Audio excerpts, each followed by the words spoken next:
예, 시청자 여러분, 토론장입니다.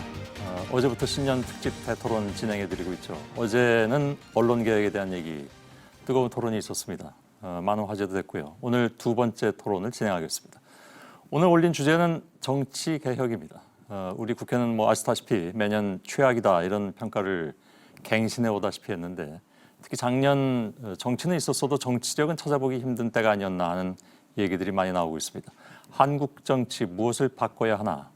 2020년 올해는 아시는 것처럼 21대 총선도 있어서 현실적으로 더 좀 와닿을 수도 있을 것 같습니다. 정치 개혁을 화두로 오늘 토론을 펼칠 네 분을 소개를 해드리겠습니다. 유시민 노무현 재단 이사장이 제 옆에 나와 있습니다. 어서 오십시오. 네, 안녕하십니까. 예, 어제에 이어서 이틀째 뵙고 있습니다. 직원은 아닙니다. 예. 그리고 맞은편에 전원책 변호사께서 오랜만에 나오셨습니다. 고맙습니다. 예, 안녕하세요. 예. 요즘 뭐 유튜브 방송도 열심히 하신다고 들었습니다. 그 남의 사생활을 자꾸 언급하지 마세요. 알겠습니다. 사생활 보는 분들이 꽤 많이 계신 걸로 알고 있습니다. 이렇게 제가 선전도 해드리지 않습니까? 고맙습니다. 예, 고맙습니다. 그리고 100만 됐을 때 신세 갖겠습니다. 예, 지금 몇 만이냐고는 여쭙지 않겠습니다. 12만 6천. 색달 됐습니다. 예, 이철희 의원께서 나와주셨습니다. 네, 안녕하십니까. 예. 불출마를 선언하셔서 네, 예, 오늘 하신 말씀도 좀 많이 있을 것 같습니다. 홀가분합니다. 예, 고맙습니다. 그리고 늘 뜨거운 이슈 때마다 나와주시는 박형준 동아대 교수께서 오늘도 나와주셨습니다. 고맙습니다. 맞습니다. 예.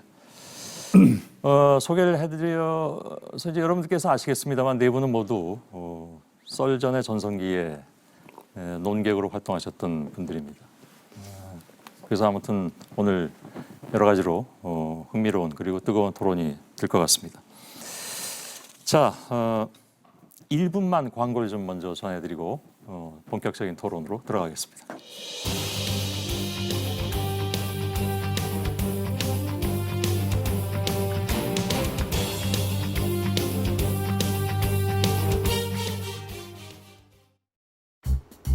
면도 후 피부 트러블, 이제 고민은 스탑. 새로 나온 질레트 스킨텍, 피부 보호 가드로 피부를 위한 면도 시작. 남자를 위한 최상의 선택, 질레트 스킨텍. 호텔스 컴바인 290만 호텔을 한 번에 비교해서 회원 전용 특가에 최저가 보장까지. 대세는 호텔스 컴바인. 당신의 청소기는 220 에어와트를 만들어내는 강력한 디지털 모터가 탑재되어 있나요? 6단계 고성능 필터레이션이 초미세먼지까지 잡아내나요? 오직 다이슨만이 다이슨처럼 작동합니다.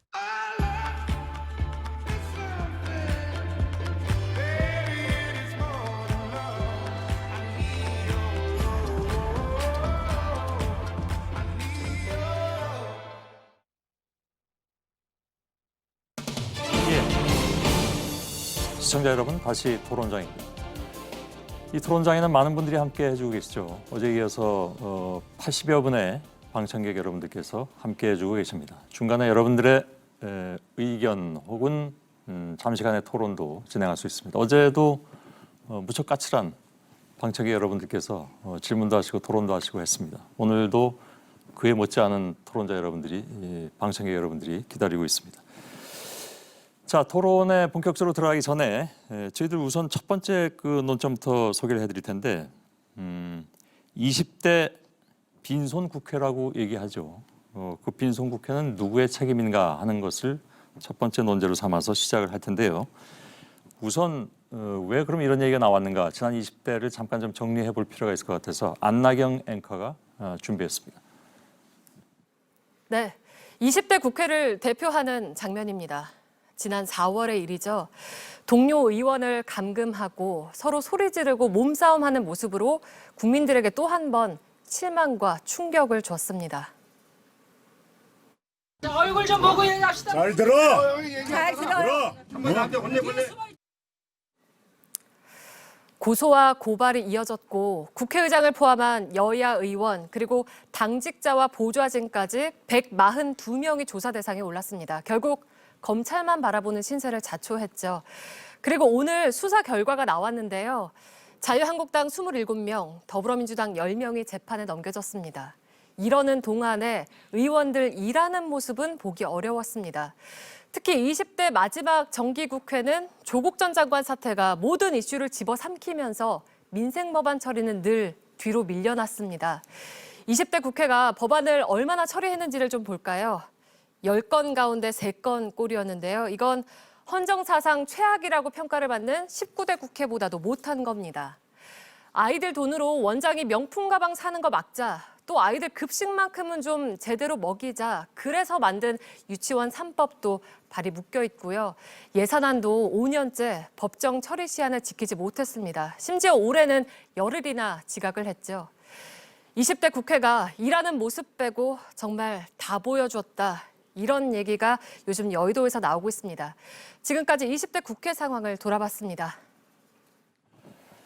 예, 안나경 앵커 고맙습니다. 이런 문제의식으로 오늘 토론을 진행하겠습니다. 우선 오늘 나온 뉴스가 있죠. 패스트트랙 관련해서 수사 결과가 나왔는데 그 의견부터 좀 들으면서 시작을 하면 여러 가지로 좀 좋을 것 같습니다. 아시는 것처럼 자유한국당이 27명, 그리고 더불어민주당은 10명. 의원 숫자로 치면 그보다 조금 줄긴 합니다만 전체적인 숫자는 그렇게 나왔습니다.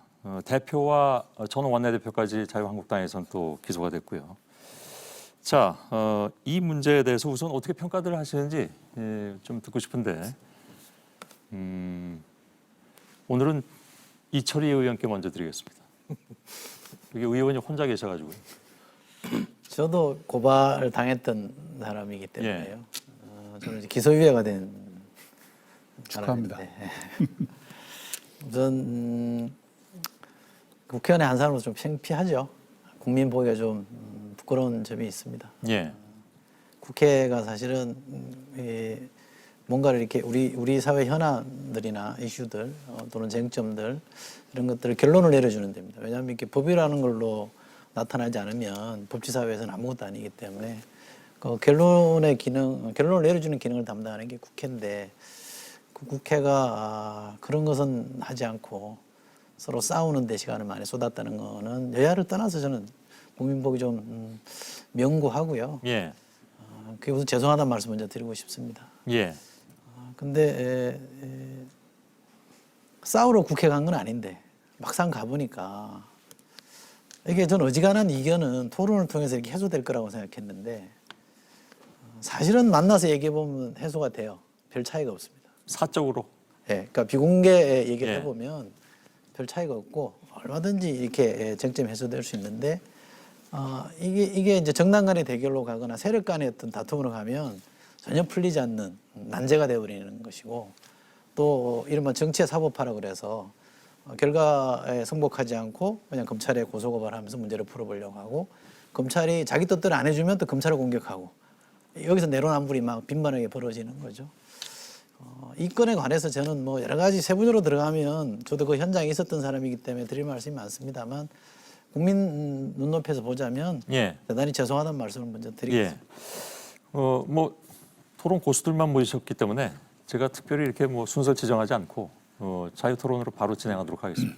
이 국회 선진화법이 동물 국회를 막자고 해서 생긴 예. 것 아닙니까? 그 한미 FTA의 법안 처리 과정에서 국회 문들이 망치로 다 부서지고 뭐 이런 것들을 계기로 해서 적어도 몸싸움은 하지 말자 이렇게 해서 한 것이기 때문에 실질적으로 그것에 대한 어떤 그 검찰 수사까지 갔다라는 것 자체가 지금 말씀하신 것처럼 굉장히 문제인데 검찰 수사 결과에 대해서는 누구도 만족할 수 없는 그 여든 야든 누구도 만족할 수 없는 그런 수사 결과일 수밖에 없다고 생각을 합니다.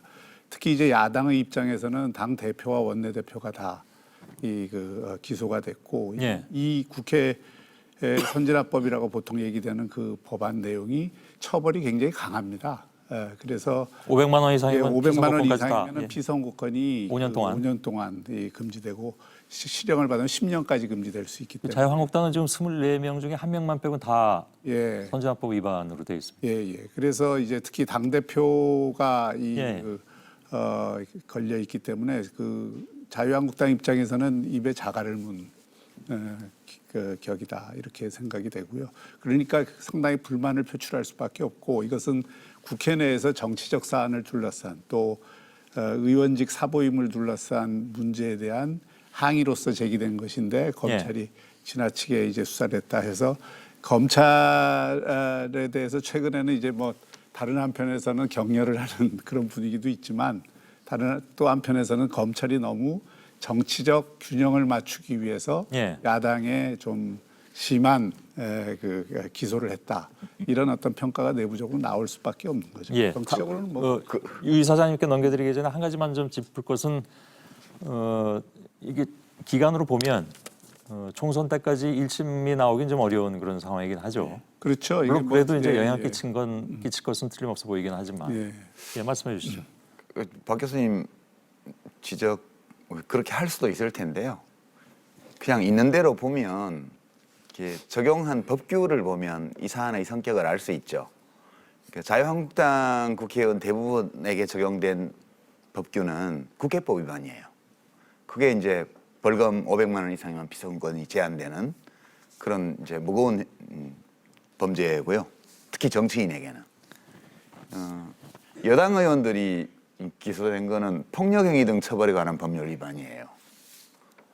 그러니까 그게 어떤 의미냐 하면 한쪽은 이제 국회 회의를 봉쇄하기 위해서 의원들의 이 신체의 자유를 침해하고 뭐 집기를 부시고 뭐 기물을 뭐 동원하고 이런 거여서 이제 국회법상 국회의 정당한 회의 진행을 막은 것 때문에 기소가 된 거고요.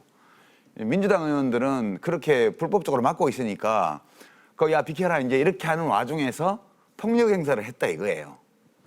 그렇게 된 건데 이제 황교안 대표 논리로 하면 원래 패스트트랙 처리가 불법이었기 때문에 자기 행은 정당하다 무죄다 이렇게 주장을 했는데 만약 그 논리로 치면 자유한국당 의원들의 국회법 위반이 범죄라면 그거를 뚫으려고 했던 민주당 의원들의 물리력 행사는 그거는 무죄죠. 그러니까 이게 지금 보면 그냥 되는 대로 입장을 내놓고 있다. 이게 도대체가 한 걸음만 떨어져서 자기가 하는 말을 살펴보면 이게 말이 안 된다는 거 금방 알 텐데 진짜 저는 좀 황당하더라고요. 그 반응이. 아니 근데 민주당 의원이 폭력을 행사해서 6주 상해를 입었어요. 6주 상해 같으면요. 바깥에서 그런 폭력행위 있었으면 거의 다 구속입니다.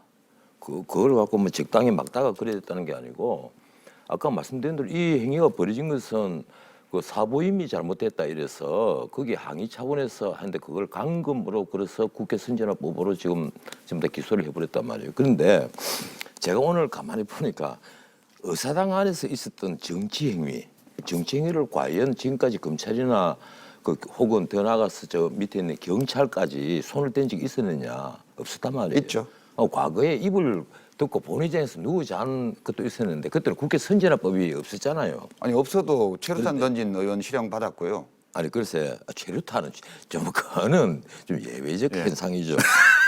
하필 또 최루탄을 걸어놨어요. 그런데 이번에 그 황교안 대표를 가령 기소를 한 것은 그러면 황교안 대표가 현장에 있었는지 없었습니다. 그 뭔가 하면 한국당 의원총회 안에 영상을 압수수색을 통해서 갖고 가서 분석을 해가지고 이 전체를 그 황교안 대표가 책임져야 될 부분이 있다고 해서 기소를 한 것으로 저는 보고 있습니다. 그렇다면 의사당 안에 있는 정치행위뿐 아니라 심지어 정당 안에 있는 내부 정치행위까지도 수사 대상이 되어버렸단 말이에요. 그래서 내가 보기에는 검찰이 이거 뭐 하는 짓이냐. 선거 지금 석 달 전입니다. 진작하려면 진작하든지 선거 석 달 전에 이런 기소 행위를 한다는 것 자체는 직접 정치 관여 행위하고 똑같아요. 공천에도 영향을 엄청나게 미치는 것은 당연한 것이고 또 하나 낙인 효과라는 게 있거든요. 지금 당장 아까 지금 재판은 뭐 곧 안 이루어지겠죠 이렇게 말씀하시는데 아마 이 준비 절차 기일 때문에 3월달까지 거의 보낼 거예요. 이제 4월달 되면 재판이 일리기 시작할 겁니다. 아마 선거 때문에 재판 연기가 되겠죠. 하지만 낙인 효과는 생기는 거예요. 그리고 당장 말씀하시다시피 이 국회 선진화법이 이 강금 같은 것은 아마 이게 뭐 벌금 500만 원 이상 받기가 딱 알맞는 것이고 그렇게 되면 공직선거법에 따라서 당연하게 5년 동안 이제 피선거권이 제한이 돼버린단 말이에요. 이게 검찰이 공천에 직접 관여를 하는 그런 결과를 낳은 거예요. 또 무엇보다도 이 사보임이 정당하지 않다는 데 대해서 한국당이 지금 헌법재판소에 이 권한쟁의 심판을 청구를 해놨잖아요. 그 헌법재판소 판단은 기다려봐야죠. 오늘 근데 검찰은 미리 사보임에 별로 문제가 없는 것처럼 보인다. 검찰이 미리 결론을 내렸기 때문에 한국당 의원을 기소를 한 겁니다. 근데 그 감금은 네, 그거는요. 기소 안 했죠? 제2의 그것도 의원 했어요. 그것도 일부 했어요? 했는데요. 아니 언제부터 내가 말을 하는데 막 자르고 들어오고 그랬어요. 되게 오래 하셨고. 손들었어요. 아니 뭐 국회 좀 갔다 오시더니만 갑자기 난 말하는 중에 막 손들- 자르고 들어오고 손 들고 있을게요. 그렇다 네, 내 말씀- 말 마저 마치고 좀 합시다. 야, 하세요. 아 여기 가만 보니까 이 JTBC가 좀 그런 것 같아. 아까 우리 안앵커가 하시는 말씀도 하필이면 여기가 이번 20대 국회가 뭐 아주 무능한 국회였다 이 얘기를 하면서 거론한 게 아이들 밥 좀 주려는 법안도 통과를 안 시킨다 뭐 이러는데 저는 그런 법에 아주 반대를 합니다. 내 유치원 3법 보고 아주 깜짝 놀랐어요. 어떻게 이런 법안을 패스트트랙에 올려서 통과를 시키려고 하느냐. 그런데 안앵커는 완전 일방적으로 그런 법은 당연히 통과시켜야 된다는 식의 표현을 썼단 말이에요. 그러면 JTBC는 이미 정치적으로 편향되어 있는 겁니까? 그럼 뭐 시청자들이 판단하시면 됩니다. 시청자들이 판단하는 게 아니라 그건 사장이 얘기를 해야죠. 말씀하세요. 사장이 얘기를 하셔야죠. 이게 편향대가 있다 아니다. 있습니까?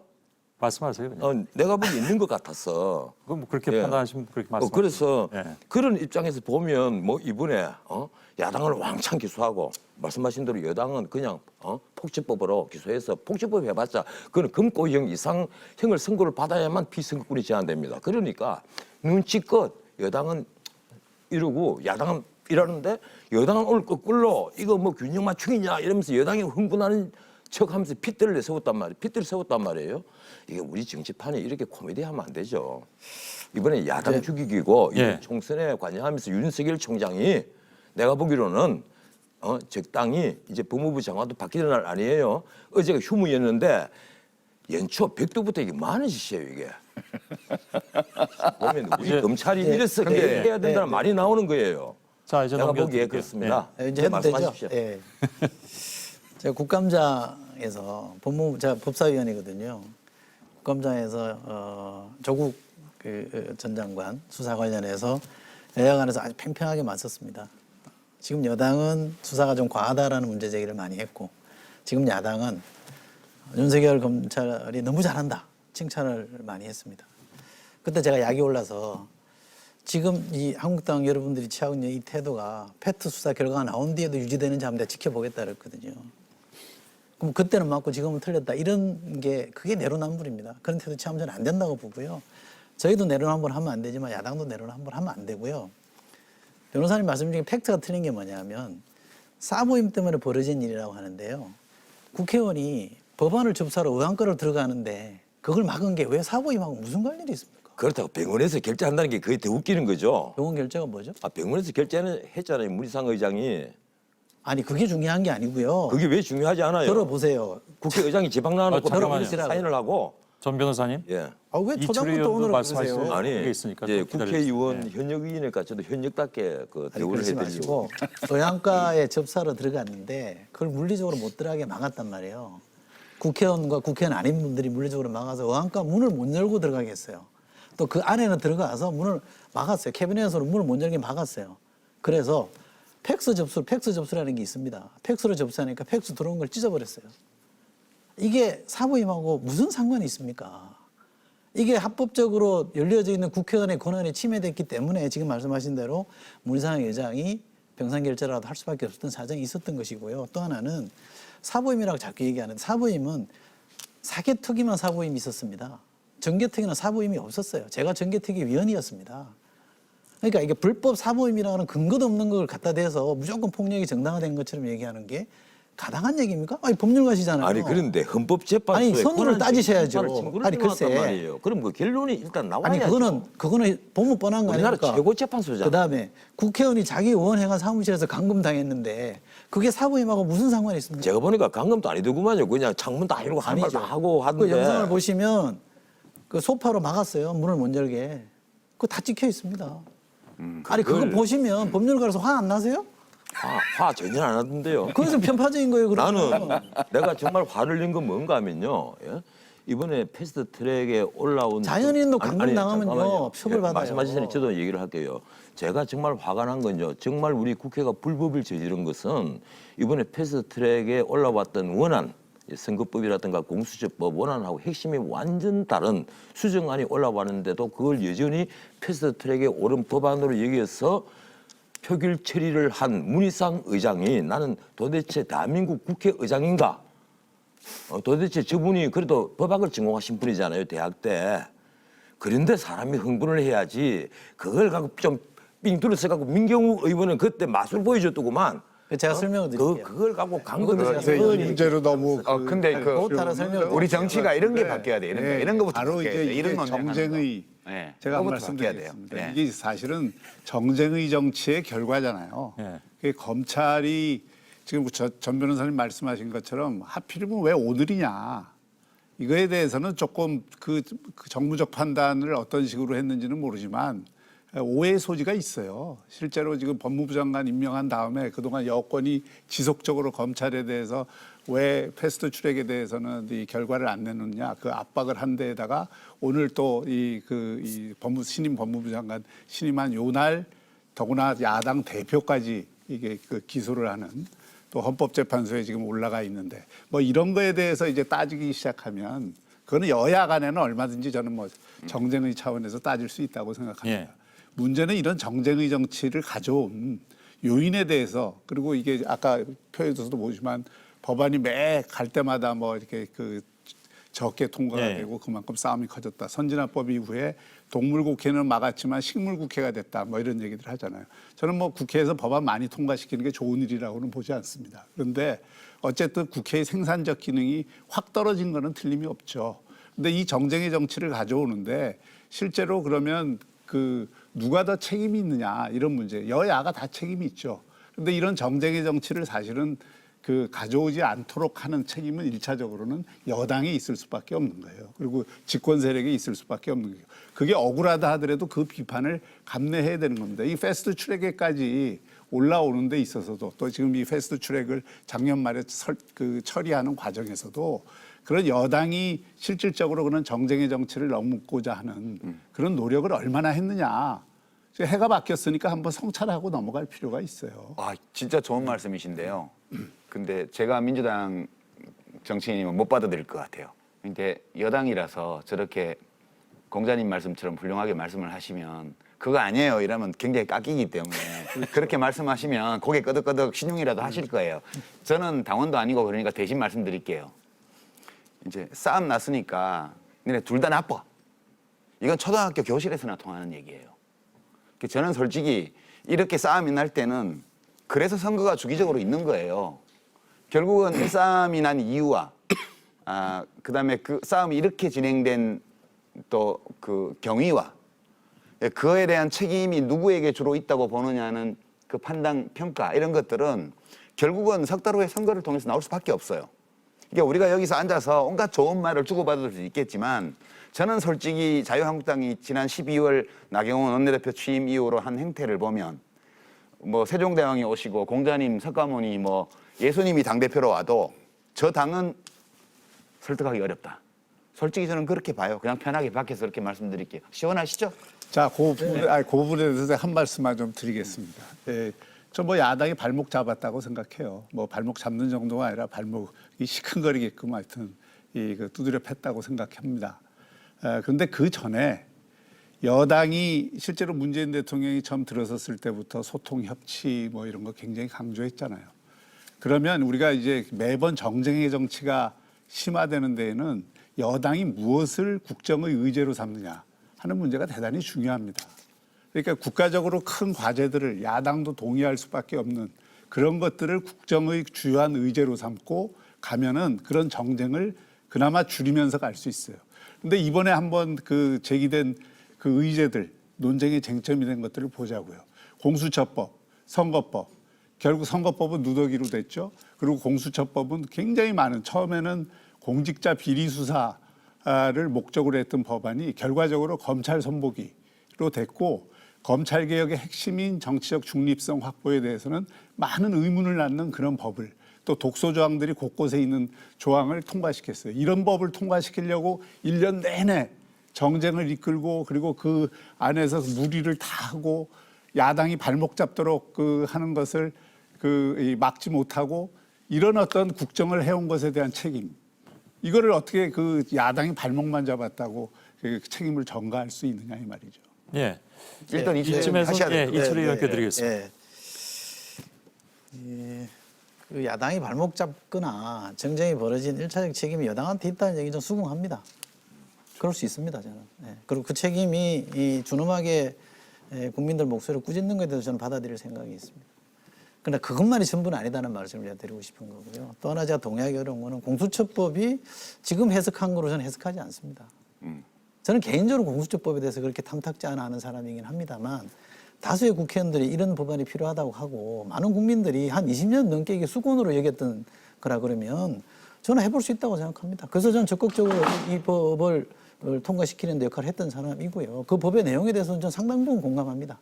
그리고 그것이 이 고위공직자 비리를 막기 위한 장치로 저는 상당한 역할을 할 거라고 보고요. 저는 사실은 내가 대통령이면 저 법은 안 만듭니다. 내 발등 찢는 법인데 왜 만듭니까? 그런데도 이 대통령이 저는 했다는 게 전 중요하다고 보는 것이고요.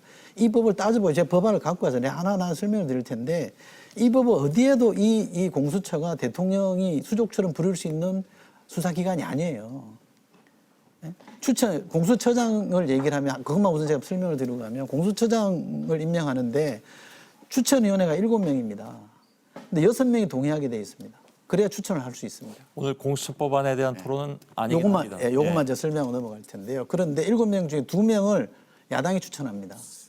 야당 2명이 반대하면 1명도 추천할 수가 없는 구조가 되어 있습니다. 어떤데 이게 대통령 마음대로 수사를 좌지우지합니까? 그리고 그 명문 규정으로 대통령은 일체 개입 못하게 막아놨습니다. 더 이상 어떤 장치를 가지고 이걸 중립화시킵니까? 그거는 실제로 해보니 이렇더라는 거 가지고 비판하는 거 제가 수긍할 수 있겠습니다만 해보지도 않은 거 가지고 그것이 문제가 있다고 얘기하는 건 동의할 수 없고요. 또 하나요. 선진화법에 의하면 우리가 헌법에는 과반 표결로 법안을 통과시키게 되어 있습니다만 불득이한 경우에는 5분의 3이라는 요건을 갖추어서 패스트트랙 가게 만들어놨잖아요. 여야 합의로 통과시킨 법안입니다. 아마 우리 박형준 교수님도 국회의원일 때 통과시켰을 겁니다. 그죠? 이걸 왜 만들어놨습니까? 극심한 정쟁 속에 문제가 안 풀릴 때는 5분의 3이 동의하면 그래도 가게 만들어주자고는 통로를 하나 열어준 거예요. 이 통로를 가지고 해보겠다는 걸 물려고 막은 거 아닙니까? 그러면 어디가 잘못된 것입니까? 이 팩트는 심플한 겁니다. 이부분으로 길게 토론할 건 아닌데 그래도 이게 얘기가 나왔으니까 균형을 위해서. 그러면 5분의 3이 동의함에도 불구하고 제1야당이 반대하면 안 해야 됩니까? 그럼 그 법조항은 죽은 조항이죠. 자, 그러니까 그 부분만 간단히 제가 설명을 드릴게요. 공수처법에는 논란이 있어요. 이렇게 공수처법을 찬성하는 분과 우리처럼 공수처법 봤을 때 지금 얘기한 것처럼 7명 중에 6명이 찬성하면 된다고 했지만 그 야당 2명의 목도 사실은 한 야당은 친여야 야당일 가능성이 상당히 높고 그리고 실제로 이 공수처법이라는 건 전 세계 검찰 제도를 운영하는 나라에서는 하나도 하지 않는 법이에요. 우리나라가 제일 처음 하는 겁니다. 제일 처음 하는 거에서는 그런 부작용이나 문제점이 있을 것으로 예상되는 것에 대해서 충분히 검토를 한 이후에 하는 게 맞아요. 그런데 실제로 검찰 개혁하자 하면서 지금 기소권과 수사권 다 독점시켜놨죠. 그리고 모든 지방자치단체까지 정보를 요구하면은 다 주게 돼 있어요. 그리고 검찰이 크게 반발하는 것처럼 수사 개시권을 사실상 공수처에 갖다 놓은 거예요. 그러니까 검찰권의 수평적 분할이 아니라 검찰 위에 사실 공수처를 올려놓은 겁니다. 이것 때문에 헌법학자들이나 많은 형사법 전문가들도 문제가 많다고 지적을 하는 거잖아요. 이거는 양론이 있다고 봐요. 지금 찬성하는 것과 그 반대쪽이 쫙 갈라져 있어요. 그런데 패스트 트랙에 처음 올린 안은 그 정신상 처음에 패스트 트랙에서 올린 안을 그대로 통과시키는 게 맞습니다. 1년 뒤에. 지금 4+1이라는 법적인 기구도 아닌 데서 막 수정안을 만들어서 선거법이든 공수처법이든 이렇게 해서 강행 통과를 하는 건 원래 패스트 트랙에 올린 안이 아니잖아요. 그러면 이것도 패스트 트랙에 올린 그 선진화법의 취지를 벗어나는 겁니다. 그런 것들이 지적될 필요가 있는 거죠. 제가 조금만 보충을 할게요. 이 공수처법이 대단히 뭐 괜찮은 법이 자꾸 이러는데 우리 2020 국회의원 좀 되더니만 완전히 이제 객관성을 잃어버린 것 같아서 정말 놀랐습니다. 이 공수처법이 원안에 없는 독소 중에 독소가 하나 들어갔잖아요. 수정안에. 그래서 원안과는 전혀 다른 법이 되어버렸어요. 그래서 이게 패스트트랙 표결하면 안 되는 겁니다. 그 24조 2항이잖아요. 뭔가 하면 검찰과 경찰이 사건 수사를 하다가 고위공직자 범죄가 인지가 되면 그것도 뭐 수사를 하다가도 아니에요. 인지되면 그래 보이면 즉시 공수처에 통보를 하도록 되어 있습니다. 그리고 이 공수처법은요 우리 헌법의 위헌이에요. 이미 난 위헌이라고 생각합니다. 문재인 대통령에게 헌법을 가르쳤던 허영 교수도 위헌이라고 합니다. 왜 그런지 압니까? 대한민국의 헌법 취지상 기소권의 총책임자는 검찰총장이에요. 그래서 이 옥상옥이 돼가 있는 공수처법은 그래서 위헌이라는 거예요. 그리고 또 하나 패스트트랙 제도를 왜 자꾸 나느냐면 야당을 자꾸 나무라는데 한번 생각해 보세요. 패스트트랙은 어디에 근거합니까? 국회 선진화법이잖아요.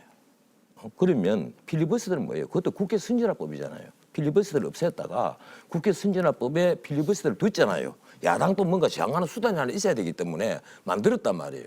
그러면 필리버스터 제도를 신청을 했단 말이에요. 한국 땅에서. 그럼 그걸 제대로 운용이 되도록 만들어줘야지. 그걸 하지 않기 위해서 무슨 꼼수를 했습니까? 임시국회를 3일로 쪼개고 나흘로 쪼개는 이런 편법을 쓴 거잖아요. 그래서 쪼개고 마치면 그다음 표결하고 또 임시국회 3일 열고 그런 꼼수가 과연 정당한 꼼수입니까? 그건요. 문자가 편법이 아니라 난 그 자체는 불법이라고 생각을 합니다. 임시국회를 열면 원래 관례대로 30일 동안 임시국회를 열어야죠. 그게 아니고 3일짜리 임시국회 열고 그래서 그럼 회기 결정을 해야 되는데 회기 결정 안건에 또 필리버스터를 신청을 하니까 그건 또 무시를 해버려요. 전례가 있는데도 문희상 의장이 무시를 해버렸단 말이에요. 그래서 자기들 편리할 대로 예. 마음대로 국회법을 해석을 했단 말이에요. 그리고 이게 가령 수정안이 완전히 다르면 이게 표결을 붙이면 안 되는데도 국회의장 문희상 씨가 임의로 자의적으로 문자도 자의적으로 해석을 해서 그 표결을 붙인 거란 말이에요. 나는 이 법은요 당연히 무효고 그리고 만약에 세상이 바뀐다면 이 법에 관여한 사람은 거꾸로 처벌을 받아야 된다고 난 믿는 사람입니다. 예. 처벌 받아야 돼요. 할게요, 제가. 예, 제가 잠깐만요. 그만하셔도 돼요. 두 가지 네. 팩트 먼저 말씀드릴게요. 아니, 뭐가 그만하셔도 팩트가 다른 게 있다고 두 가지 짜증을 팩트를 내시는데 이철희 의원님 그만하셔도 된다고 저는 보고요. 그러니까 이렇게 말씀하신 다음에 예. 정 팩트를 정 조정해야 되면 필요하시면 말씀하세요. 그대로 예. 이렇게 논쟁하면 지난 몇 년간 우리가 공수처법이라든가 뭐 유치원 3법이라든가 또는 뭐 선거법 개정안이라든가에 대해서 했던 논쟁들을 되풀이하게 될 거예요. 이미 입장이 다르다는 것은 온 국민이 다 알고 있어요.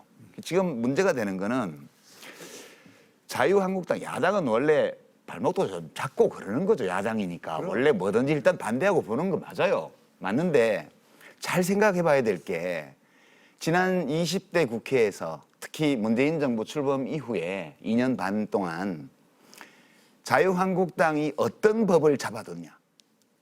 뭐에 반대했냐를 보셔야 돼요. 그러니까 야당의 전략은 이것을 반대하는 것이 자기들에게 유리할 때 반대해서 발목을 잡고 좀 불리한 것은 잡지 말아야 돼요.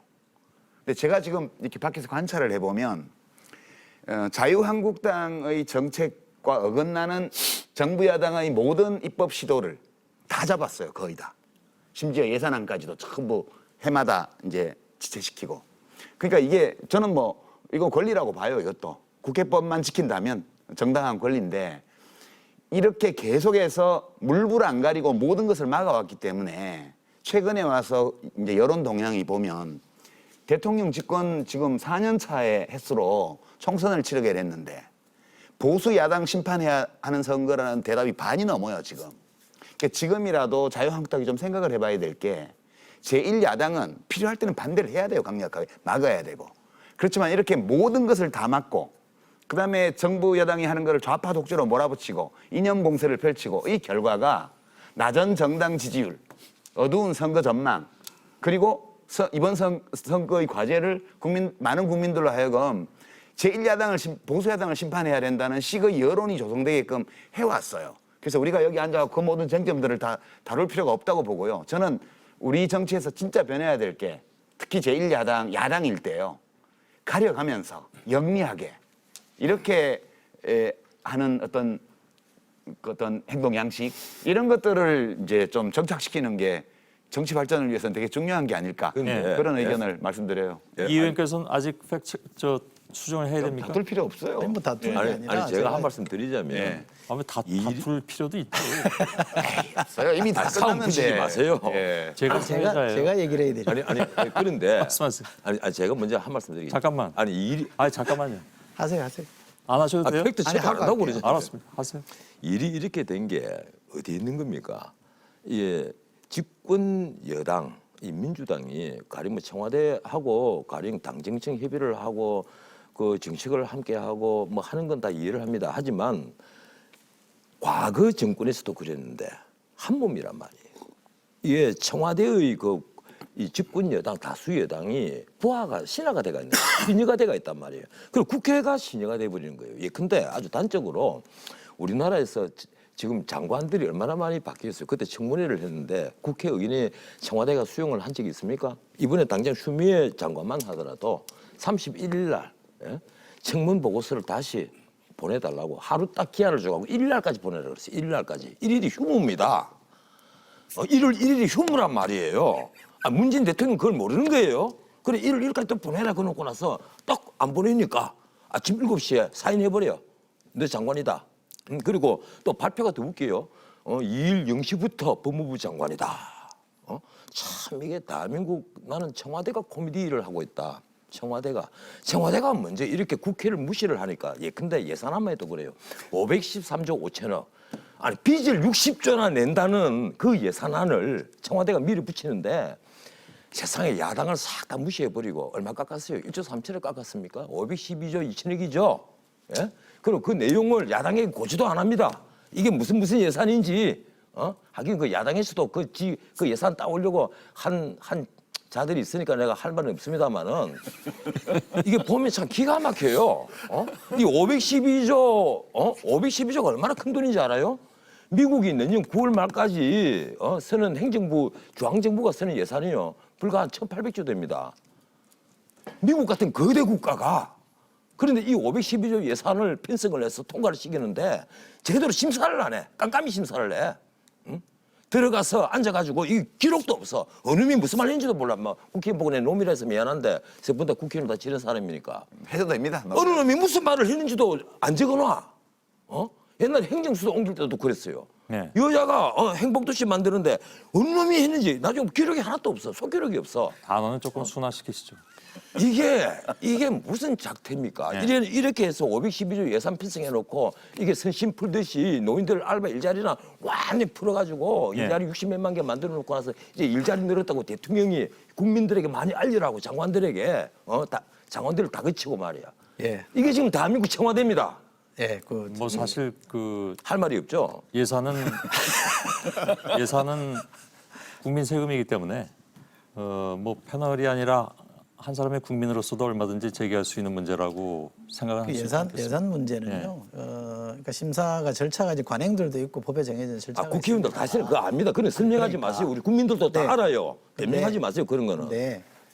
제가 좀 외람된 편입니다만 우리 저 변호사님이 국회법을 잘 모르시는 것 같아요. 제가 좀 알려드릴게요. 들어보세요. 제가 국회의원이니까 기분 나빠하지 마시고. 아니 기분 나빠 안 하는데 들어보세요. 안 알지도 된다니까. 그러니까 들어보시라고. 잘못 알고 있는 건 고쳐야죠. 뭘 잘못 알고 있어요? 아니 그러니까 뭘 잘못 알고 있어요? 예산 들어보시라고요. 그만해도 돼요. 아니 이거는 아니 저는 여당을 아니 편들려고 하는 게 이번에도 아니라 3명 소소위원회가 앉아갖고 방 안에 앉아갖고 문 끌어닫고 찌지고 뻗고 한 건 맞잖아. 그거는 관행적으로 다 해왔습니다. 관행적으로 했다고 해서 다 그게 옳은 거예요? 말씀 그렇게 하세요. 간섭헌법이라는 것도 헌재에서 인정한 적이 있습니다. 자꾸 그렇게 한번 역정 내지 국회의원 마시고요. 하시면서 그렇게 편들면 안 돼요. 들어보시라고요. 그러니까 예? 국회법에 정해진 절차대로 간 게 있고 관행대로 한 게 있습니다. 예. 그리고 4분의 1이든 5분의 1, 4 플러스 1이든 5 플러스 1이든 간에 국회는 과반이 동의하면 표결로 통과시킬 수 있게 돼 있어요. 국회법에 교섭단체 협의를 거치지 않은 건 다 무효입니까? 그게 아니라고요. 그거 좀 아셨으면 좋겠고 또 하나 재정법과 개정법이 있는데요. 재정법은 수정안에 제약이 없습니다. 개정법만 제약이 있습니다. 그거 좀 아시고 이게 헌법에 위반된 거라는 얘기를 하셔야 되고요. 지금 우리 이 의원이 하시는 들어보세요. 말씀이 바로 우리 민주주의의 가장 불행한 지점입니다. 아니, 다수가 밀어붙이면 무조건 옳다. 다수는 무조건 옳다는 게 옳다. 아니라요. 우리가 다수가 되어서 밀어붙이는 것은 전부 다 옳은 것이고 선한 것이고 어떤 의미에서 유일선이다. 이 유일한 선이다. 옳다는 게 아니고 그거 아니에요 지금. 국회법에 잠깐만, 내가 그렇게 해서 문제를 좀 그렇게 해서 아니, 만든 것이 그러니까, 공수처법과 잠깐만. 선거법입니다. 제가 중재를 아니 그러니까 좀 싸우자 할게요. 이런 게 아니라 그러면 안 된다니까. 규정이 그렇다고요. 예, 잠깐만요. 예, 예. 제가 공수처법은 재정법이기 때문에 수정하는 게 얼마든지 가능합니다. 예, 알았습니다. 그래서 예. 그러니까 그 팩트를 제가 고쳐드린 거고 제가 하고 싶은 말씀은 뭐냐면 예. 선거 때가 되면 지금 이제 우리 작가님 말씀처럼 아니 잠깐만요. 굉장히 중요한 얘기인데 공수처법이 제정법이기 때문에 패스트트랙에 오른 원안과 다르게 수정을 얼마든지 해도 된다 이 얘기죠. 네. 그 얘기를 누가 합니까? 내가 알고 있는 수많은 법률가들은 정반대로 얘기를 합니다. 국회 패스트트랙 국회 사무처에 법률가들이 몇 명 있어요. 사무총장 지내셨지만 알아서 그 논쟁하지 맙시다. 그런 말씀 하시면 안 돼요. 국회 잠깐만요. 사무처에서 그렇게 얘기하니까 무슨 예. 옳다고 얘기하면 안 되죠. 포괄적으로 예. 제가 좀 얘기를 할게요. 그러니까 이게 어떤 정권이든 우리 같이 대통령 중심제 그것도 5년 단임제에서 일의 욕심으로 꽉 찬 대통령들이 들어오고 그걸 뒷받침해야 되는 여당이 대통령 의제를 국회에서 밀어붙이고 야당 입장에서는 그것이 특히 이념지향적인 법안일 경우에는 무슨 수를 써서라도 막으려고 하고 이것은 정권마다 늘 반복됐던 일이에요. 사실 아까 뭐 그 야당이 발목 잡은 그 얘기를 했는데 박근혜 정권 때 서비스 발전 기본법 하나도 통과를 못 시켰어요. 그게 왜 통과가 안 되느냐? 영리병원 그 야당이 이념적으로 생각하는 당시 그거 하나 때문에 서비스 발전 기본법 모두가 서비스 부문 발전이 우리나라 경제에 가장 중요하고 그쪽의 어떤 그 길을 터줘야 된다는 그 취지에 다 동의하면서도 그거 하나 발목 잡혀갖고 못했다고요. 그러니까 이 정권이 바뀌면서 야당은 늘 발목 잡고 여당은 그걸 통과시키려고 하는 과정에서 정쟁이 일어나는데 그러나 그 박근혜 정권에서도 했던 게 있어요. 공무원 연금 개혁 같은 거 했잖아요. 그러니까 실제로 그 정권이 어떤 의제를 갖고 그 국회를 상대하고 국회에 있는 사람들이 국가 전체의 과제를 생각하고 그 동의를 끌어낼 수 있는 그 의제를 설정을 해서 가는 것들은 어느 정도 국회에서도 타협의 여러 가지 제도적 절차도 있고 또 국회의 그동안에 쌓여온 관행이 있기 때문에 가능하다 이거예요. 노무현 정권 때도 사실은 4대 그 법 그거를 무리하게 통과시키기 위해서 온 나라가 그냥 끌었고 그 결과로 사실은 노무현 정권도 정치적으로 실패를 맛봤어요. 이번에 이게 공수처법하고 선거법 통과가 이렇게 통과가 됐으니까 여권 입장에서는 득이양양할지 모르지만 저는 그것을 지금 지금 여론조사상에서 보수야당 심판론이 좀 더 세다고 해서 마치 지금 야당을 심판해야 되는 여론이 총선에 바로 이어질 거다. 저는 그렇게 보지 않습니다. 그 조금 이따가 뭐 총선 얘기하면서 다시 얘기하겠지만 저희가 마지막 그러니까 실제로 이 과정에 대해서 우리가 성찰을 하려면 이 정권뿐만 아니라 그 정권도 좀 같이 성찰하고 그 보수든 진보든 할 거 없이 그리고 이 정권에서 한 일이 야당의 발목 때문에 지금 모든 그 국정이 발목 잡히고 있는 것처럼 저는 그렇게 생각하지 않습니다. 훨씬 더 그거 이전에 문재인 정부 자신이 자신들의 초심으로 돌아가서 이 국가적 의제들을 좀 제대로 설정하는 게 우선적이어야 된다. 예, 알겠습니다. 할 말이 있지만 여기서 하도 끊겨가지고 이제 나중에 얘기하지만 말하기 어려운데 잠깐만요. 한 말씀만 제가 드릴게요. 예, 제가 잠깐만 좀 여쭤보고 넘어. 그게 그 얘기가 그 얘기일 수도 있는데요. 요건 좀 확실하게 하고 가는 것이 시청자 여러분들의 이해를 돕는 일인 것 같아서 계속 문제 제기를 하셨기 때문에 그 패스트트랙에 처음에 올랐던 법안에서 수정돼도 되는 것이냐? 아까 재정법이라고 말씀하셨잖아요. 그건 다 확인을 한 다음에 그러면 그 4 더하기 1에서는 한 겁니까? 네. 어디에 확인을 하신 거죠? 국회 사무처에 국회법이 선례집도 있고요. 예. 해석하는 기능이 있습니다. 그래서 예. 재정법은 원래 법이 없는 걸 새로 만드는 거기 때문에 수정의 폭이 넓어요. 그러니까 얼마든지 가능하고요. 예. 재정법은 원래 법이 있고 개정안이 있는 거에서 그 범위를 벗어나는 것에 대해서는 아예 받아주질 않습니다. 이렇게 발표를 해버립니다. 이번 본회의에서 몇 건이 그런 경우 있었습니다. 그건 이번에 그 건에 대해서 야당에서는 다른 문제 제기가 없었나요, 그럼? 그렇죠. 그건 국회 관행과 법에 따라서 한 거기 때문에. 그럼 전 변호사님이 오늘 처음으로 제기한 건가요?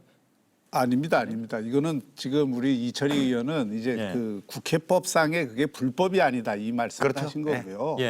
실제로 이 패스트 트랙에 올라와 있는 이번에 공수처법 같은 경우는 법사위도 심의를 안 거쳤어요. 법사위 60일도 거치지 않고 상임위에서 통과한 법을 그대로 올린 거거든요.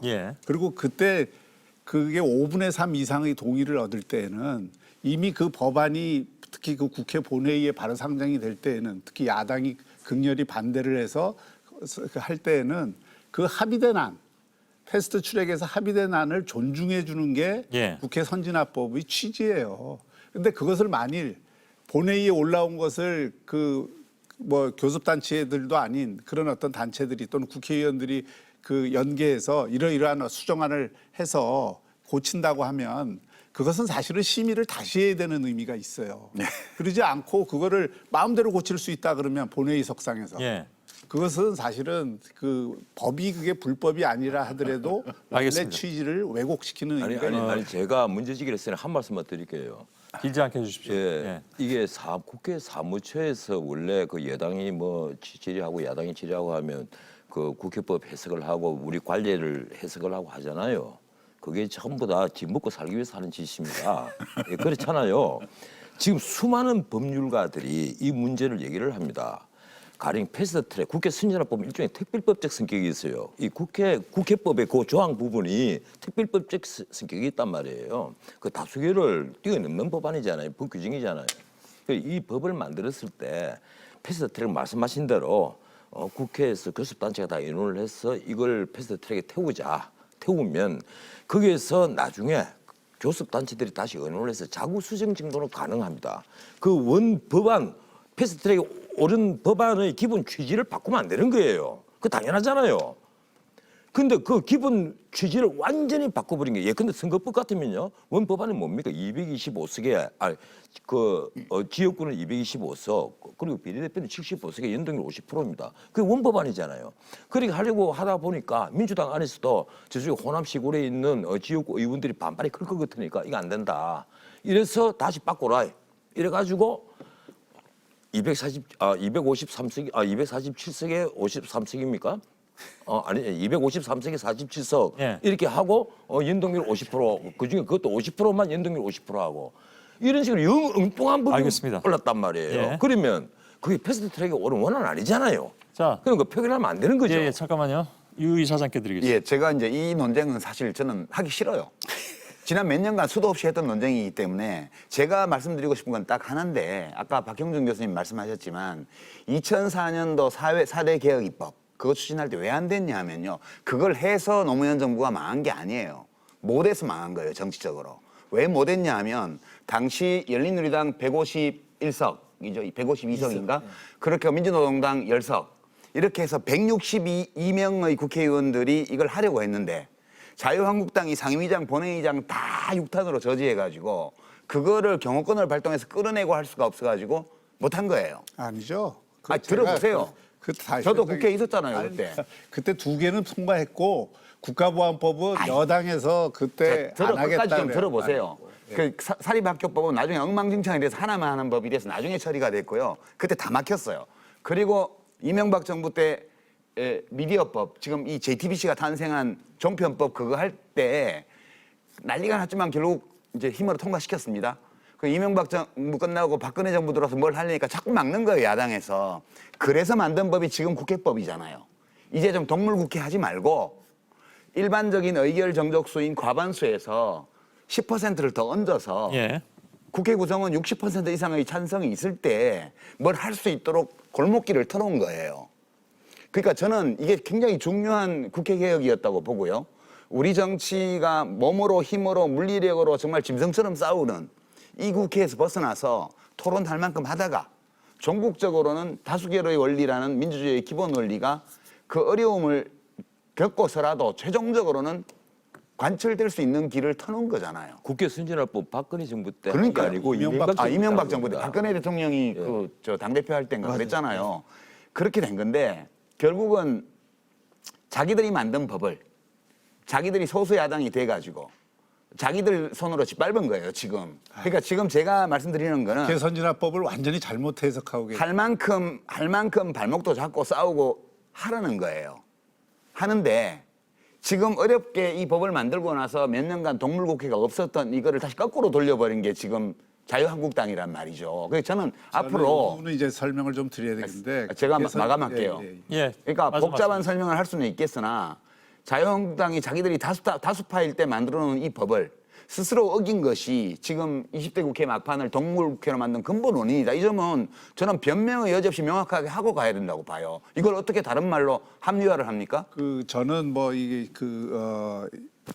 국회 선진화법이 있음에도 불구하고 동물국회가 그 나타난 거 이것은 뭐 여야를 무릅쓰고 저는 잘못한 건 잘못했다고 해야 된다고 생각해요. 여당은 잘못이 근데 없어요. 아니 이거. 여당이 왜 잘못이 예. 없어요? 그거 아니 제가 좀 설명을 드릴게요.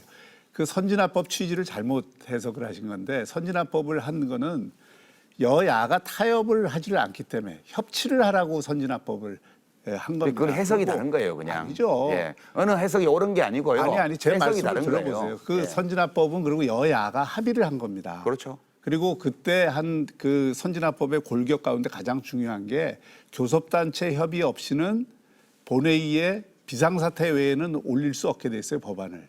그게 뭐냐?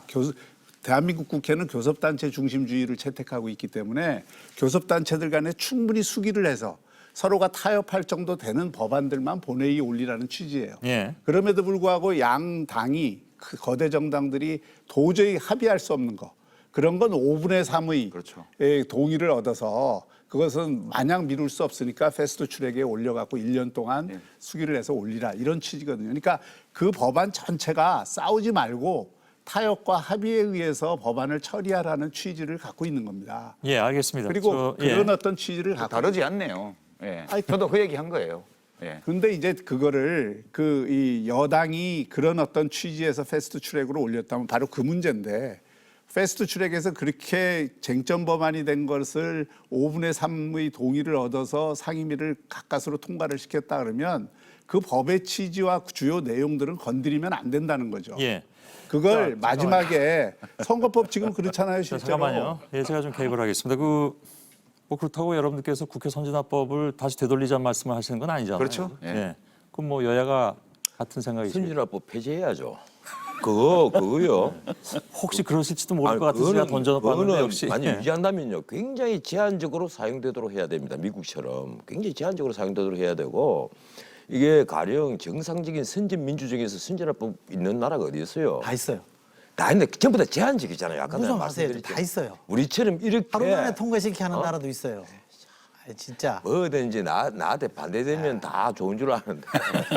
아니 그게 좀 알고 아닙니다. 얘기를 하셔야지. 어허, 참 그런 식으로 얘기를 다 하면 있어요. 다. 안 되죠. 저도 그 부분은 공부를 할 만큼 한 사람입니다. 공부한 우리처럼 분들끼리 이렇게 예컨대 아주 몇 가지 그 단적인 예를 들면요. 쪼개기 국회 필리버스터를 막는 필리버스터 예. 이런 걸 만약에 선진국에서 사용했다면요. 아마 그 정당 그날짜는 문 닫아야 됐을 겁니다. 그런데도 문희상 의장은 자기 아들 공신 때문에 그런다는 비아냥까지 들어가면서 그걸 밀어붙였단 말이에요. 알겠습니다. 그러면 여당이 알겠습니다. 반성을 좀 해야죠. 그런데 자. 여당은 잘못한 게 하나도 없다고 하면 예. 제가 보기에는 좀 객관적으로 보기에는 좀 우습습니다. 그게. 객관적으로 봐서 그렇습니다. 잠깐만요. 예, 선진화법이 어느 정도 국가에서 운영되고 있고 그 제약이 어느 정도 있는지 또 혹은 뭐 없는지 우리보다 뭐 더 제약이 있는지 없는지 등등은 나중에 이가혁 기자를 통해서 팩체크 한번 해보도록 하겠습니다. 지금은 저한테 당장 오는 게 없기 때문에 제가 말씀드리기 어렵습니다. 아무튼 알겠습니다. 자, 제가 좀 드리고 싶은 말씀은요. 예. 그러니까 선거법 바꾸는 거에 대해서 좀 이견들을 갖고 계신데 저는 이렇게 생각합니다. 국회가 저희가 야당할 때, 제가 야당으로 국회는 좀 시작했거든요. 우리 박형진 교수님 말씀처럼 야당 때는 무조건 비토를 합니다. 여당이 뭘 하려고 하면 특히 역점, 중점 법안으로 제기한 거는 무조건 반대하게 돼 있습니다. 발목을 잡아야 국정이 꼬이고 그래야지 지지율이 떨어지고 야당에게 집권할 기회가 오기 때문에 어떤 야당도 다 봉쇄 전략이라는 걸 썼습니다. 그건 다 인정합니다. 그런데 저희가 봉쇄 전략으로 집권했는데 야당의 봉쇄 전략 때문에 아무것도 못하는 예. 그런 처지가 됐단 말이에요. 집권을 했는데 뭔가를 이룰 수 없는 상황이 왔으니 그럼 이거 바꿔보자. 누가 집권하느냐 문제가 아니라 계속 이런 정치 할 거냐. 예. 야당은 발목 잡고 여당은 야당이 멱살 잡고 너가 안 해줄래 이렇게 멱살 잡고 야당은 발목 잡고 이거 계속 할 게 아니라 예. 정치를 좀 바꿔보자는 문제식 때문에 선거제도를 바꾸자는 논의가 시작이 된 겁니다. 예, 알겠습니다. 제가 정개특위 위원회였는데요.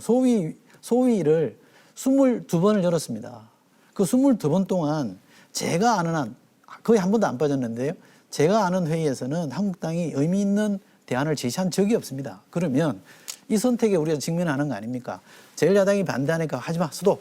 예. 아니면 그래도 우리 정치를 바꿔보기 위해서 특히 집권여당이 민주당이 손해를 보지만 이 제도를 한번 바꿔볼 거냐. 이 선택의 기로에 섰었고 우리가 손해보지만 한국 정치 바꿔보기 위해서 제도 바꾸기를 한 건데 그거를 나쁘다고 얘기하면 어떻게 예, 합니까? 알겠습니다. 아니 이 말에는요 반드시 반론을 좀 해야만 됩니다. 시민들을 위해서요. 요거 잠깐만 제가 짧게 진행하고요. 할게요. 그다음에 방청객 순서로 넘기겠습니다. 말씀하시죠. 예, 제가 아주 짧게 할게요. 정말이죠? 예, 지금 방금 이 정계위에 있으면서 마치 야당은 아무런 대안을 내놓지 않았다라는데 이 다수 대표제 대통령 직선제 국가에서 비례대표제를 하는 나라도 아주 웃기는 데다가 거기에다가 연동형을 한다는 게 이게 말이 된다고 생각합니까? 정계위에 계시면서 그 법안을 심사를 했다는 걸 부끄럽게 생각을 해야죠. 예, 그래도 그 제가 보기로는 우리 뭐 이철희 대꾸할 수가 의원은 없네요, 제가. 잠깐만 이철희 의원은 나름대로 정착에도 조예가 있는 줄 알았는데 아니 전 변호사님 원래 이런 의견을 원래 가지고 네, 있어요. 원래 가지고 색이 있어요. 정치학계나 공부를 한 사람들이 다수 대표제잖아요. 우리나라는 지금 어떻거나 그리고 대통령이 직선제를 하잖아요. 예. 이 나라에서 국회의원은 비례대표제까지 턱 두고 거기다 연동형까지 한다? 그 자체가 위헌입니다. 그 자체가 위헌이잖아요. 예, 알겠습니다. 저기 유구무원입니다. 아 그걸 정계위원으로서 심사를 했는데 야당이 아무런 대안을 안 내놓는다 이러면서 조금 더 부끄럽게 생각하지 않고 있으면요. 예. 그건 정말 기가 막힙니다. 뭐 특별히 반론은 안 하시는 것 같으니까 넘어가겠습니다. 예. 자, 오늘은 제가 안나경 앵커가 어디 있는지 압니다. 이쪽에 계신가요? 네, 아닌 것 알겠습니다. 안 될 것 같은데. 방청객분들 질문 예. 받아볼 텐데요. 네, 질문 있으시면 손을 들어주시면 제가 마이크 전달해드리겠습니다. 네, 가장 먼저 손을 들어주셨네요. 마이크 좀 전달해 주실까요? 네, 소개 간단하게 해주시고 바로 질문해 주시면 되겠습니다. 네, 저는 대학생 윤병수라고 하는데요. 이철희 의원님께 질문드리고 싶습니다. 의원님께서 국회 총선 불출마를 선언하시면서 국회 내로남불에 환멸감을 느낀다 하신 점 되게 인상 깊게 지켜봤습니다. 그런데 저도 20대 이후 계속 했던 총선과 대선에서 민주당을 찍었던 투표 유권자로서 참담함과 분노를 느꼈는데요. 조국 사태를 겪으면서 조국 장관은 트위터에선 정의를 외쳤지만 가족 문제에 있어 선택적 정의를 보여줬고 한 여권 인사는 증거 인멸 행위를 증거 보존이라 주장하면서 나한테 물어봐야지. 조국 장관을 감싸는 데만 바빴던 것 같습니다. 이를 바라보면서 민주당의 정의감, 민주당이 말했던 적폐청산이라는 가치가 실제로 이렇게 여당이 되고 나니까 바뀐 게 아닌가 이러한 진실성에 의문이 들었거든요. 그런 거에 대해서 결국 정치란 것이 기성세대가 말하는 것처럼 그놈이 그놈인 것에 불과한 것인지 의원님의 생각을 듣고 싶습니다. 예. 지금 화살을 하나 날렸는데 예, 타겟은 둘이 됐습니다. 일석이조. 예. 그 얘기까지는 제가 하고 싶지 않았는데. 예. 답변해 주시죠. 그 법사위 국감장에서 이런 일이 있었습니다. 조국 장관 전 장관 동생에 대한 영장이 기각이 되지 않습니까? 그때 야당 의원들이 이거 기각한 판사를 이 국감장에 데리고 와라 이렇게 얘기를 막 호통을 치시더라고요. 또 우리 당대로 그러면 안 된다. 법원의 판결을 존중해야 된다고 또 문제 제기하고. 그래서 그날 그 싸움이 벌어졌을 때 제가 그 현장에서 과거에 우병우 전 수석에 대한 영장이 기각이 됐을 때 제가 야당이었습니다.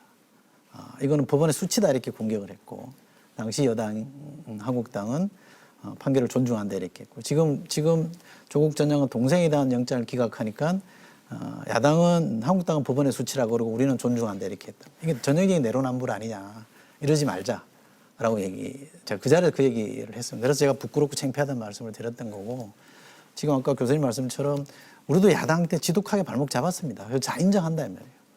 근데 우리도 야당 때 발목을 잡았기 때문에 지금 야당이 발목 잡는 게 옳다라고 볼 수는 저는 없다고 봅니다. 우리도 잘못했지만 이제는 이걸 좀 바꿔보자는 문제제기로 가야 되기 때문에 저는 정치 구조, 정치의 질을 바꾸는 노력을 해야 된다고 생각하고요. 우리 당 국회의원들이 왜 모르겠습니까? 근데 싸움이라는 게 한번 벌어지고 나면 진영 논리라는 게 저는 참 무서운 게요. 한번 벌어지고 나면 이 안에서 딴소리 하기가 굉장히 무섭습니다. 또 딴소리 하면 배신자 되는 거고 변절자 되는 그런 구조거든요. 우리만 그런 게 아니라 다른 쪽 진영도 마찬가지입니다.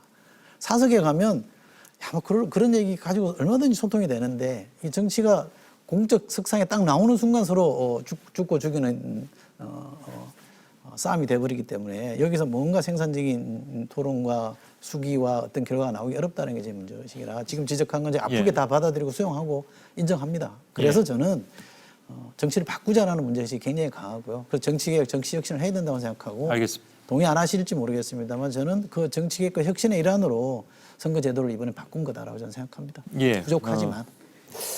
사실 뭐 그 예, 드려도 잠깐만요. 아, 보충 질문 있어요? 네. 예, 알겠습니다. 정치 안나게 개혁 어디 가셨죠? 여기 있습니다. 질문 드려도 되나요? 예. 정치 개혁을 말씀하셨는데 사실 지금 총선을 앞두고 있으니까 더 추가적으로 질문 드리고 싶어서 마이크를 잡았는데요. 정치 아까 선거법 논의도 그렇고 어떤 시스템이나 제도에 대한 얘기를 하면서 제일 빠진 게 청년들이 이렇게 느끼는 분노에 대해서 민주당이 무엇을 보여주고 있나 이런 생각이 많이 들었습니다. 그러니까 청년으로서 민주당이 느끼는 감정은 아 얘네 어차피 한국당 못 찍을 거잖아. 너네 어차피 민주당 찍어야 되잖아. 이런 느낌을 많이 받았거든요. 그런 느낌을 받는 유권자로서 민주당에게 투표를 하고 싶지만 그렇지 못하는 마음에 되게 안타까움이 많이 드는데요. 이에 대해서 청년들에게 하고 싶은 말이나 보여주고 싶은 게 있으면 듣고 싶습니다. 네. 저는 그 이철희 의원께서 잠깐 답변을 좀 짧게 해주시면 감사하겠습니다. 예, 그 지적도 저는 아프게 다 받아들입니다. 그래서 제가 조금 이제 불출마 선언하고 좀 발언이 좀 자유로워졌을 때 우리 당 비례 공천의 절반은 청년으로 하자 이런 문제 제기를 했습니다. 과거에 1명, 2명 이렇게 공천을 했는데 1명, 2명이 들어와서 300명 안에 묻혀버리니까 아무 목소리가 못 내더라. 근데 청년 세대가 지금 헬조선이 뭐니 해서 얼마만큼 힘들잖아요. 이걸 집단적인 세대의 목소리를 대변하려면 집단으로 들어야 된다. 최소한 10명에서 20명은 들어야 되고 각 당이 비례 공천의 절반 정도를 청년으로 하자라는 제안을 했고요. 그게 좀 반영이 돼서 지금 각 당이 좀 그런 노력을 하고 있고 제가 정당에 속해 있으니까 예. 민주당이 좀 선도적으로 그런 노력을 지금 하고 있습니다. 알겠습니다. 네, 어떻게 충분한 답변이 됐습니까? 감사합니다. 네, 다음 질문 또 받겠습니다. 네, 마이크 좀 전해주시죠. 네, 안녕하세요. 대학생 장현수입니다. 저는 전원책 변호사께 질문 드리도록 하겠는데요. 저는 전 변호사님이 같은 보수끼리도 쓴소리를 할 수 있는 합리적인 분이라고 생각합니다. 그런데 아까 전 변호사님께서 검찰의 패스트트랙 수사를 비판하시고 한국당 의원들의 국회 선진화법 위반을 옹호하시는 것을 보고 조금 의문이 들었습니다. 저는 사실 보수 정당이 주된 가치로 삼아야 할 것이 보수의 품격과 법질서 수호라고 생각하는데요. 근래 자유한국당의 이런 행태를 보면 이 중요한 두 가치 모두 실종된 것처럼 보입니다. 그래서 그 전 변호사님께서 이렇게 옹호하시는 것이 마치 합리적인 태도를 잃어버리시고 그저 진영 논리에 매몰되신 것이 아닌가 하는 조금의 의문이 드는데요. 이 점에 대해서 변호사님의 답변을 듣고 싶습니다. 드디어 기회가 왔습니다. 내가 이 말을 꼭 하고 싶었는데 원래 선거법이란 게 뭡니까? 선거법은 경기 규칙이잖아요. 신문에 늘 나왔잖아요. 이 경기 규칙을 일방적으로 규칙을 만드는 사람이 어디 있느냐? 그러니까 경기 규칙만은 여야가 합의를 해서 만드는 것이 원칙이잖아요. 그럼에도 불구하고 이 경기 규칙인 선거법을 가령 연동형을 통해서 자기들도 의원 숫자를 늘리고 싶어하는 군소 친여 정당과 그리고 이 공수처법이 필요한 여당과 쉽게 말하면 제가 보기에는 야합이에요. 야합을 해서 이걸 패스트트랙에 올리려고 했단 말이에요. 이러니까 이런 경우에 그러면 가령 야당에게 전혀 동의를 받지 않고 반대를 하는 공수처법을 패스트트랙에 올리려 하는데 그러면 내가 객관적으로 봐서 그게 왜 그 사오느냐 다수가 밀어붙이는데 해야지 그건 말이 아니죠. 경기규칙은 그러면 안 되는 겁니다. 이 경기규칙을 가지고 여당과 친여 군소정당 일방적으로 밀어붙인 전례가 단 한 번이라도 있었습니까? 우리 헌정사에 없었잖아요. 물론 군사정부 때 또 얘기하지 마세요. 88년에 있었어요. 88년에 뭐 어떻게 있었는지 저는 모르겠습니다만 제가 찾아보니까 이게 일방적으로 선거법을 마음대로 바꾸고 이렇게 이건 기본 틀을 바꿔버린 거잖아요. 연동형을 하는 기본 틀을 바꿔버렸잖아요. 아직 본론 말씀 안 하신 거죠? 예, 이런 적은 없단 말이에요. 예. 그런데 나는 내가 지금까지 이런 걸 빼놓고 나서 가령 나는 한국당이 잘못하거나 잘못했다고 얘기를 합니다. 가령 한국당 황교안 대표도 마찬가지고 나경원 전 대표도 마찬가지고 지금 심재철 원내대표도 마찬가지고 잘못하거나 잘못했다고 얘기를 해요. 하지만 최근에 적어도 공수처법과 패스트트랙을 통과시키는 이 패스트트랙 법안 처리 과정을 보면서 정말 여당 그리고 청와대가 더 나아가서 그 뒤에 있는 배후에 있는 청와대가 해도 너무한다.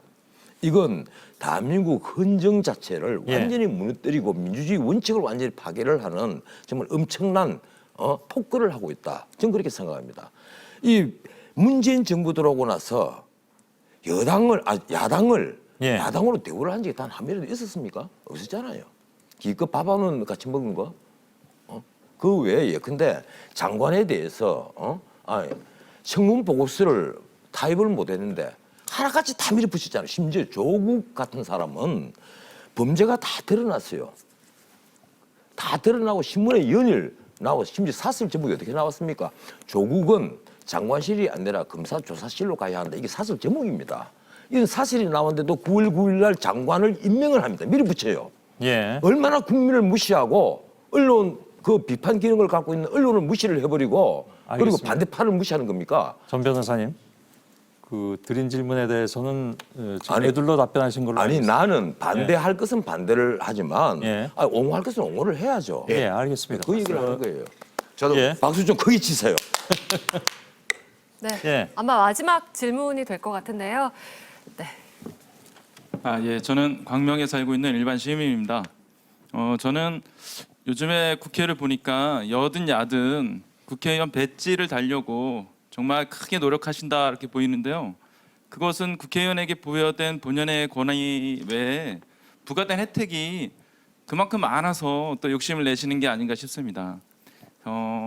GDP 대비 전 세계에서 GDP 대비 최고 수준의 세비를 받는 것 외에도 다양한 특혜를 받는 걸로 알고 있는데요. 예. 그다음에 7명의 보좌관을 두는 것은 이렇게 좀 잘 싸우려고 두고 있는 건지 일을 하려고 정말 두신 건지 좀 의문이 들기도 합니다. 불체포 특권이나 면책 특권 같은 경우는 원래 입법의 취지는 저도 개인적으로는 공감이 되는데요. 요즘에 저희 나라 국회를 보면 좀 자기 개인 비리를 감추거나 막는 데 쓰이고 또 예. 막말하는 데 쓰이는 게 아닌가 하는 점에서 이 특권을 좀 내려놔야 예. 새로운 정치 개혁의 출발이 되지 않을까 싶습니다. 알겠습니다. 이철 의원님께 질문을 아니요, 간단한- 의견만 제가 받은 거로 하겠습니다. 예, 죄송합니다. 예, 시간이 이렇게 많지 않아서. 근데 아마 문제 제기에 대한 것은 다 공감하셨으리라고 보고 늘 사실은 저 특권 내려놓기가 있긴 있는데 그게 잘 안 되는 부분들이 있는데 하필이면 이철희 의원은 다음 국회의원도 아니시라서 그래서 불출마하시면 예, 혹시 내려놓기 좀 아쉬운 특권 같은 거 없으신가 여쭙고 싶습니다. 질문하셨으니까 한 가지만 답변해 보세요. 뭐가 제일 아쉬우십니까? 그 체력 단련장 못 가는 게 아쉽죠. 그냥 가볍게 답변하신 것 같습니다. 예, 알겠습니다. 예, 아무튼 좋은 의견 잘 들었습니다. 이건 사실은 앞으로 계속 국회가 좀 고민해야 될 부분이고 매번 국회가 바뀔 때마다 혹은 정권이 바뀔 때마다 이런 얘기들을 해왔는데 잘 이루어지지 않은 그런 부분들이 있었기 때문에 그래서 그런 것 같습니다. 자,